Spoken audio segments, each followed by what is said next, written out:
Right now, somewhere in a hospital, a person over 60 is being told that surgery is their only option. And in a shocking number of cases, that is not true. Some of the most common operations performed on older adults come with risks so serious that they can take away more life than they save. And almost nobody explains this before the consent form gets signed. Here's the problem in plain terms. As the body ages, it loses its ability to absorb shocks. A major operation is one of the biggest shocks a body can experience. The heart is pushed to its limits, the lungs struggle to clear anesthesia, the kidneys slow down, and the brain can become disoriented in ways that last for weeks or even months. For decades, the medical system treated every patient the same way, whether they were 40 or 80, using the same surgical protocols and the same recovery timelines. That approach is finally being questioned, but the information has not reached most families yet, and that gap is exactly what puts people at risk. Think about it this way. If you took a brand new car and a car with 200,000 miles on it and ran them both through the exact same stress test, would you expect the same outcome? Of course not. Yet for years, that is essentially what happened in operating rooms across the country. The good news is that this is changing, and understanding how it's changing could be the single most useful thing you learn all year, especially if you are over 60, caring for someone who is, or simply planning ahead for your own future. Before we go further, there is one distinction that changes everything about how this conversation should go: the difference between age and frailty. Age is just a number. Frailty is a real, measurable medical condition where the body's physical reserve drops below a critical threshold. Roughly 4 out of 10 people over 75 show signs of frailty, and that number climbs to nearly 6 out of 10 once someone passes 85. This matters because the real question a patient and their family should be asking is not, can this body survive the operation? It's, can this body survive the recovery? Those are two completely different questions, and mixing them up is where things start to go wrong. Keep that distinction in mind because it's going to come up again and again as we walk through 5 operations that carry hidden dangers most patients are never warned about. And stick around until the end, because the 4th and 5th questions on this list are the ones almost nobody thinks to ask, and they could change the entire outcome of a major medical decision. Let's start with open heart surgery in frail patients because it's one of the most common major operations performed on older adults and also one of the most misunderstood. Coronary artery bypass grafting, often shortened to CABG, is built on a simple idea.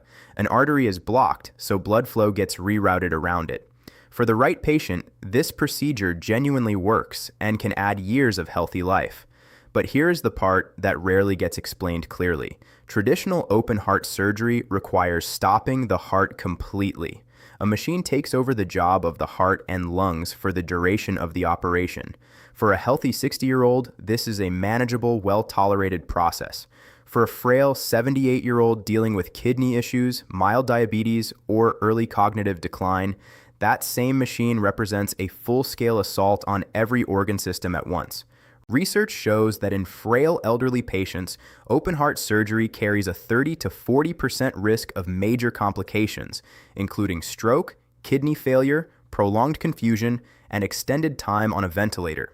Even more sobering, up to 15% of high-risk elderly patients do not survive the first 30 days after this type of surgery. So what can be done instead? In many cases today, there is a real alternative. It's called TAVR, transcatheter aortic valve implantation, a catheter-based procedure that repairs the valve without ever stopping the heart or opening the chest. It's less dramatic, but it is often far gentler on a body that simply cannot absorb the same level of trauma as a younger one. This doesn't mean heart surgery should be refused. It means one specific question needs to be asked before any decision is made. Am I a candidate for a less invasive approach? That single question has the power to completely change the path forward, and very few patients ever think to ask it. Now let's talk about something that affects almost everyone eventually: the back. Back pain in your 60s and 70s is close to universal, and increasingly, the solution being offered is spinal surgery, fusions, multi-level decompressions, and hardware placed up and down the spine. To be clear, some spinal procedures are genuinely necessary. If the spinal cord is being actively compressed and it's causing loss of bladder control or paralysis, immediate surgical intervention is required, no question. But elective spinal fusion for chronic back pain in an older patient is a different story, and the evidence here is genuinely troubling. A major study published in a leading spine journal found that in patients over 65, complex spinal fusion carried a complication rate exceeding 40%, and these weren't minor complications. They included blood clots, infections, hardware failure, and something called adjacent segment disease, where the vertebrae above and below the fusion begin to break down because the natural mechanics of the spine have been permanently altered. When one section is locked rigid, the rest of the spine absorbs the cost. Here's what makes this even more frustrating. For many elderly patients with degenerative spine disease, aggressive surgery has been shown to provide no better long-term pain relief than physical therapy combined with targeted injections. No better outcome, but a dramatically higher level of risk. Sometimes the best operation truly is the one that doesn't happen.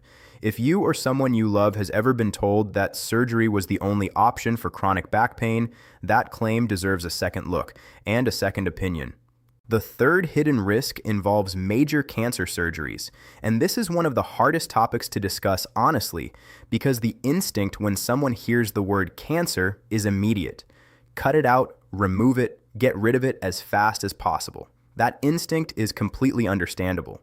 But the actual goal of cancer treatment isn't simply removing a tumor, it's giving the patient more good years of life. And sometimes, though not always, major surgery in a frail elderly patient works against that goal instead of supporting it. Consider one of the most complex operations in all of medicine, the Whipple procedure, used to treat pancreatic cancer. It involves removing the head of the pancreas, part of the small intestine, the gallbladder, and part of the bile duct, and the surgery itself can take 6 to 10 hours. In a younger, healthy patient, this operation can be life-saving. But in an 80-year-old with heart disease and reduced kidney function, the surgery can technically succeed. The tumor is gone, while the patient passes away within weeks from surgical complications, not from the cancer itself. This outcome is more common than most people realize, and it even has a clinical name: futile surgery. A landmark study from a major surgical association found that nearly 1 in 5 elderly cancer patients who underwent major resection experienced what's called failure to rescue, meaning a complication occurred that the weakened body simply couldn't survive. So what should that conversation actually sound like? Ask the treating physician this directly. If we don't operate, what does watchful waiting, radiation, or targeted therapy look like for someone my age and health status? That single question opens a door many patients never even realize exists. And on the other side of that door, the answer is sometimes genuinely better than surgery. The fourth hidden risk is elective joint replacement in patients with severe underlying illness. Hip and knee replacements are among the most successful surgical procedures ever developed, and for the right patient, a new joint can be life-changing. People go from barely walking to playing actively with their grandchildren. But the word elective matters here. It means the surgery is planned, not an emergency, which means there is time to think, time to prepare, and time to ask whether this is truly the right moment for this particular body. Here's what the data shows. In patients over 75 who have 3 or more serious health conditions, heart disease, diabetes, chronic kidney disease, or obesity, elective joint replacement carries a significantly elevated risk of complications. Blood clots are the biggest danger. Deep vein thrombosis, clots that form in the legs, can travel to the lungs and become life-threatening pulmonary embolisms. In elderly patients with reduced circulation, this risk is substantially higher than in younger patients. And when you add the risk of postoperative pneumonia from extended bed rest and hospital-acquired infections, the overall picture becomes far more complicated than most people expect. This does not mean joint replacement should be avoided altogether. The real question isn't, should this surgery ever happen? It's, is this body in the best possible condition right now? Optimizing blood pressure, blood sugar, weight, and cardiovascular health before an elective operation can dramatically reduce complication rates. Some hospitals now require a formal prehabilitation program before scheduling these operations for high-risk elderly patients. And that approach is exactly right. If a planned surgery is coming up and prehabilitation has never even been mentioned, that's a conversation worth starting immediately. The fifth and final hidden risk is emergency abdominal surgery, and this one is different from the others because nobody chooses it. A perforated bowel, a ruptured appendix, or internal bleeding doesn't wait for a calm office conversation, but it belongs on this list because understanding the risks in advance changes how families make decisions in those terrifying high-pressure moments. Emergency abdominal surgery in patients over 75 carries some of the highest mortality rates in all of surgery. In the most severe cases, mortality ranges from 30 to 50%. This isn't due to a lack of surgical skill. It's because an elderly body under sudden trauma is fighting on multiple fronts simultaneously. The liver, kidneys, heart, and lungs can all be affected at once, and the inflammatory response that a younger body typically controls within days can spiral into something called systemic inflammatory response syndrome, where multiple organs begin shutting down in sequence. There are two things that can actually be done with this information. First, don't ignore abdominal symptoms. Persistent pain, bloating, or changes in bowel habits in anyone over 60 deserve prompt medical attention because catching problems early means treating them before they escalate into emergencies. Second, have the difficult conversation with family members now, not in a hospital hallway at midnight. What would matter most if emergency surgery became the only option? What does quality of life actually mean to that person? These conversations aren't morbid. They're one of the most caring things a family can do for each other, long before a crisis ever happens. Now that these 5 hidden risks are on the table, here's what actually matters. What to do with this information. Because information without action is just anxiety. And that's not the goal here.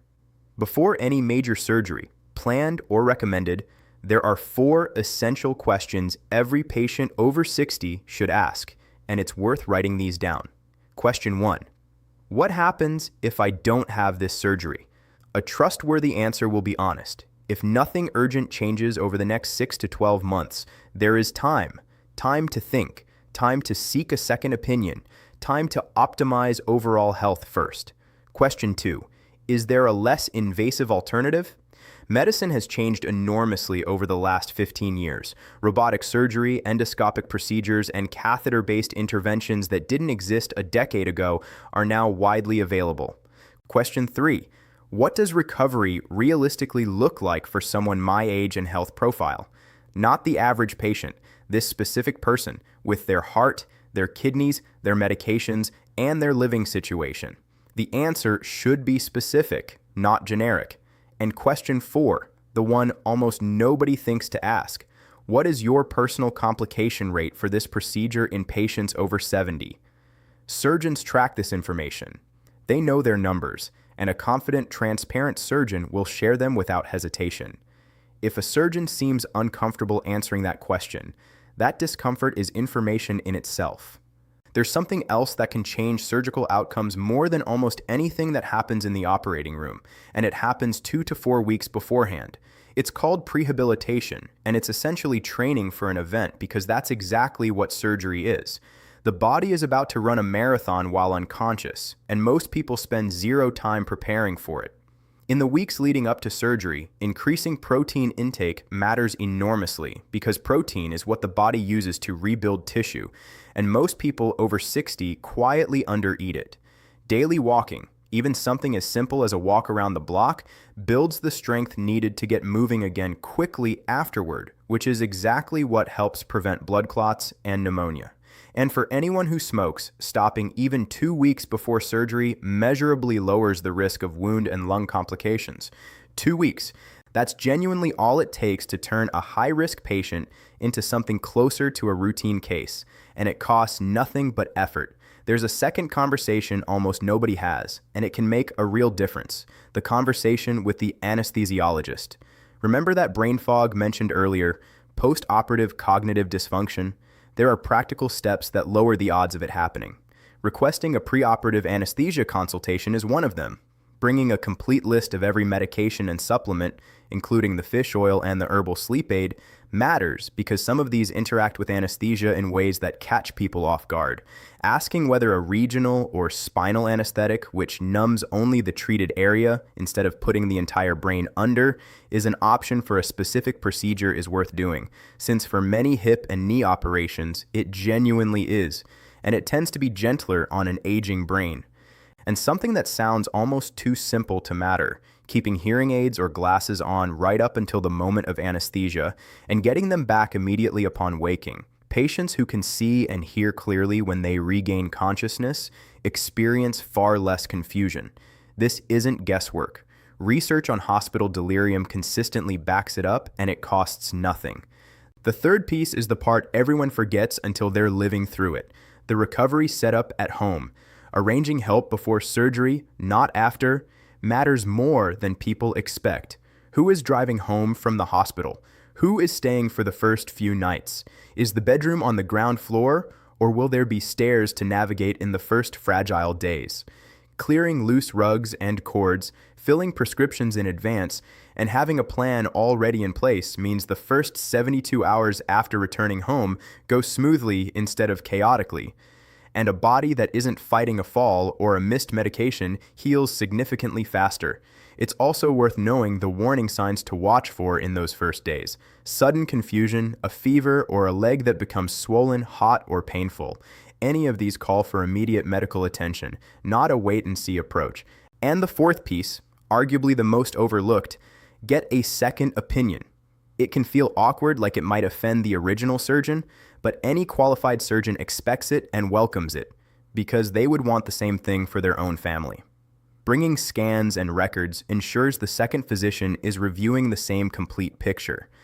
And if two qualified surgeons look at the same information and arrive at two different recommendations, that isn't a problem. That's valuable information, and it's exactly the kind of insight worth having before any decision is finalized. There's one more skill worth building here, and it might be the most useful of all: learning to read how a surgery recommendation is actually delivered, because the way it's presented often reveals as much as the surgery itself. Here are 5 warning signs worth watching for. The first is unnecessary speed, being rushed onto a schedule immediately. If there's active internal bleeding, urgency is appropriate.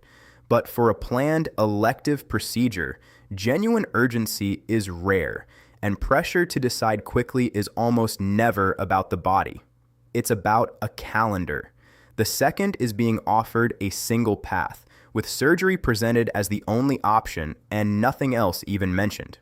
By the time someone reaches their 70s, there is almost always more than one road forward: medication, physical therapy, injections, watchful waiting, or a less invasive version of the same procedure.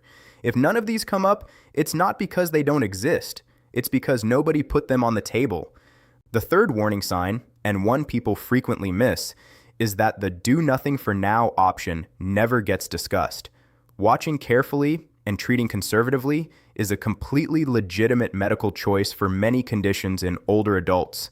And if a doctor can't or won't explain what happens if treatment is simply delayed and monitored, there isn't yet enough information to make an informed decision. The fourth warning sign is how hard questions get received. Asking about complication rates or alternatives and getting a defensive response or a brush off instead of a clear answer is a red flag worth paying attention to. A good physician doesn't get uncomfortable answering the same questions they'd want asked for their own family. And the fifth is a recovery description that gets glossed over with vague reassurance like, "You'll be back on your feet in no time." That's not a recovery plan. That's a sales pitch. An honest version sounds specific. Here's week 1. Here's when help will be needed at home. Here's the genuinely difficult part. Here's what to watch for. Specificity is a sign of respect. Cheerful vagueness is often a sign that feelings are being managed instead of a decision being properly informed. None of this means the medical system or the people working within it are acting in bad faith. The overwhelming majority of people in medicine work incredibly hard to help their patients, but it's worth understanding the system they operate inside, one that is structurally built around performing procedures, that often rewards procedures, and that runs on short appointment windows, where there's rarely time to walk through 5 different alternatives. The bias toward action isn't usually personal, it's structural, and the only thing that reliably cuts through a structural bias is a well-informed patient sitting across the table, asking the right questions out loud. So what does a genuinely good conversation about surgery actually look like? It slows down. The problem gets explained clearly, sometimes drawn out on paper. Risks get named before they even have to be asked about. Alternatives get mentioned without prompting, along with what happens if treatment is delayed. And the very best version of this conversation includes an unprompted offer. If you want a second opinion, that's a good idea, and here's who I'd recommend. When that happens, that's someone worth holding on to. One final piece of advice matters more than almost anything else on this list. Never go into a major surgical consultation alone. Bring a spouse, an adult child, or a close friend. Here's why this matters more than most people realize. The moment someone hears a frightening word like cancer, surgery, or blockage, a kind of mental fog sets in. The mind jumps to worst-case scenarios, and from that point forward, very little of what's said afterward is actually retained. This has nothing to do with intelligence. It's simply what fear does to the human brain. Having a second, calmer set of ears in the room, someone who isn't the one receiving difficult news, means someone can actually listen, take notes, or record the conversation with permission, so it can be reviewed later when emotions have settled. Sharing the key questions in advance, the 4 questions, the alternatives, the recovery details, the complication rate, means that even if fog sets in, someone else in the room can make sure those questions get asked. 2 clear heads working together consistently make better decisions than one person trying to process frightening news alone. Before wrapping up, it's worth ending on something genuinely hopeful, because this isn't about fear, it's about options, and those options have never been stronger than they are right now. Minimally invasive surgery has transformed what's possible for older patients. Laparoscopic procedures use small incisions guided by cameras and dramatically reduce recovery time. Robotic-assisted surgery allows for a level of precision that simply wasn't possible before. Catheter-based cardiac interventions have opened doors for patients who would never have survived traditional open surgery. And beyond surgery entirely, optimized medical management. The right combination of medications, supervised physical therapy, targeted injections, and nutritional support can manage many conditions that once seemed to require an operation. Sometimes the most powerful move in medicine isn't cutting. It's giving the body the tools it needs and getting out of its way. Here is the single most important idea to take away from all of this. A surgical recommendation is not a verdict. It's the beginning of a conversation. Being a patient doesn't mean being a passive recipient of decisions made by someone else. It means being an active participant in decisions about one's own body. Anyone walking into a surgeon's office has the right to ask hard questions, request alternatives, and take the time needed to decide. The surgeon holds the instrument, but the patient holds the choice. And that choice, made with full information and a clear head, is one of the most powerful tools in all of medicine. To bring it all together, 5 surgeries carry hidden risks that deserve far more attention than they typically get. Open heart surgery in frail patients, where less invasive alternatives now exist. Aggressive spinal fusion, where the evidence for long-term pain relief is far weaker than most patients are told. Major cancer resections, where the true goal must always be more good years of life, not just tumor removal. Elective joint replacement in severely ill patients, where timing and preparation matter as much as the operation itself. And emergency abdominal surgery, where the best protection is catching problems early and having honest conversations with family long before a crisis hits. None of this means every surgery should be avoided. Surgery saves lives every single day, and for the right patient, it remains one of the most powerful tools in medicine. The real message is this: be an informed patient. Ask the hard questions. Request the alternatives. Get a second opinion and a third if needed. Age is not a weakness, but walking into a major medical decision without the right questions in hand is a risk nobody has to take.